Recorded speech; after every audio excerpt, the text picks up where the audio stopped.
First గిన్నెలో ఒక 2 గ్లాసులు అంటే మనం పావుసేరు గ్లాస్ అంటాం కదా, దాంతో 2 గ్లాసుల బియ్యం పిండి తీసుకున్నాను. ఈ బియ్యం పిండిలో ఏం చేస్తారంటే పట్టించేటప్పుడు కిలో బియ్యానికి జస్ట్ ఒక 100 గ్రాములు మినపప్పు వేయించి కలపండి. ఇందులో చాలా టేస్టీగా ఉంటుంది. దీంట్లో ఏమేమి చేస్తాం, ఎలా చేస్తాం అనేది చూద్దాం. సో ఫస్ట్ నేను ఒక 2 టేబుల్ స్పూన్స్ ఆఫ్ నువ్వులు తీసుకున్నాను, 1 టేబుల్ స్పూన్ వాము అండ్ 1 టేబుల్ స్పూన్ జీలకర్ర. నువ్వులు ఎక్కువ ఉన్నాయి గమనించండి. ఒక 2 టీ స్పూన్స్ ఆఫ్ కారం తీసుకున్నాను అండ్ 1 టీ స్పూన్ ఫుల్ ఉప్పు తీసుకున్నాను. That's all. దీన్ని మంచిగా కలుపుకుందాం. ఎందుకంటే పక్కన ఇట్లాగా నూనె వేడి చేసి పెట్టుకున్నాను. కొంచెం నూనె ఒక 4-5 టేబుల్ స్పూన్స్ ఆఫ్ నూనె ఉంది. వేడి నూనెని ఇట్లాగా పిండిలో పోసేయండి కలిపేటప్పుడు. దీంతో మనకి క్రిస్పీనెస్ వస్తుంది. ఇదిగోండి ఇట్లా అయింది. ఫస్ట్ పిండిలో మొత్తం అవన్నీ కలిసేటట్టు ఇట్లా చేసుకొని ఇప్పుడు మనం వాటర్ పోసుకొని గోధుమ పిండి కలిపినట్టు కలుపుదాం.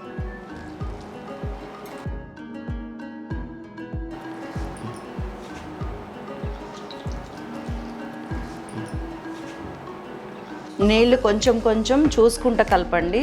పిండి జోరైందంటే మళ్ళీ పిండి కలుపుతూ ఉండాలి.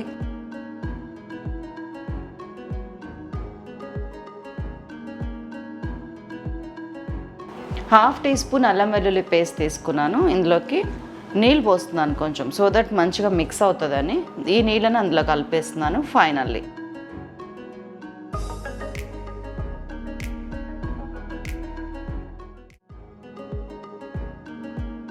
నాకు తెలిసి 2 గ్లాసుల పిండికి మనం ఏ గ్లాస్తో అయితే తీసుకున్నామో 1 గ్లాస్ నీళ్ళు పట్టింది. మీరు జాగ్రత్తగా చూసుకుంటా ఈ కన్సిస్టెన్సీ వచ్చే వరకు మెత్తగా పిసుకోండి.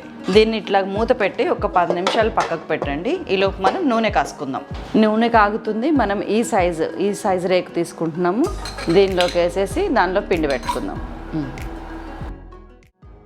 సో ఇట్లా డైరెక్ట్గా మనం అందులో వేసేసుకోవచ్చు. ఒక పెద్ద చక్రాల అప్ప. మనం వేసుకున్న మొత్తం పిండి దాదాపు 1/2 కిలో పిండి 4 సార్లు పిండితే అయిపోతుంది.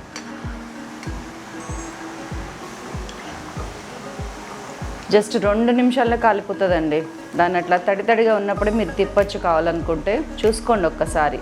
మనం కారం వేసాం కదా, అందుకనే చక్కగా ఎర్రగా కనిపిస్తుంది. మీరు కారం తక్కువ ఉండాలి, కలర్ ఉండాలి అనుకుంటే రెడ్ మిర్చి, కాశ్మీరీ లాల్ మిర్చి వేసుకోండి, బాగుంటుంది. ఇట్లా మెత్తగా ఉన్నప్పుడు విడగొట్టేసేయచ్చు వాటిని మంచిగా ముక్కలుగా.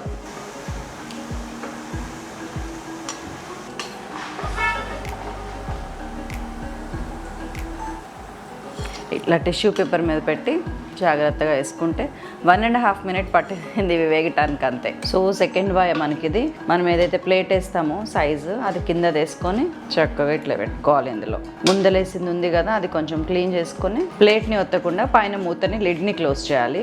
ఇప్పుడు మెల్లగా పైది తిప్పుతూ ఉంటే కిందకి అది జారి పడుతూ ఉంటుంది. మీరు నిజంగా ఇది కనుక కొనుక్కుంటే కనుక మీకు చక్రాలు వేసుకోవడానికి చాలా ఈజీగా ఉంటుంది. మనం ఒత్తిన దానికన్నా ఇలా తిప్పటం ఈజీ. సో మీరు వేసిన దగ్గర నుంచి కొంచెం అటు ఇటు తిప్పుతూ ఉంటే హై ఫ్లేమ్ మీద మంచిగా కాలిపోతుంది. మీరు గమనించారా, ఇందులో ఎటువంటి సోడా ఉప్పు కానీ ఏది వేయలేదు. మనం వేసిన ఆయిలే గుల్లగా సోడా ఉప్పులాగా పనికొస్తుంది. జస్ట్ 1.5 మినిట్లో అయిపోతుందండి ఒక్కొక్క వాయ. ఇలా మనకి ఎన్ని వాయిలు అయితే అన్ని వాయిలు గబగబా వేసేసుకొని 1/2 కేజీకి అయితే 3-4 సార్లు అంతే. ఇంకా ఎక్కువ పిండి తీసుకుంటే ఎక్కువ పడతాయి. కొలతలన్నీ మీరు దానికి అనుకూలంగా వేసుకోండి ఈ లెక్క ప్రకారం. ఇప్పుడు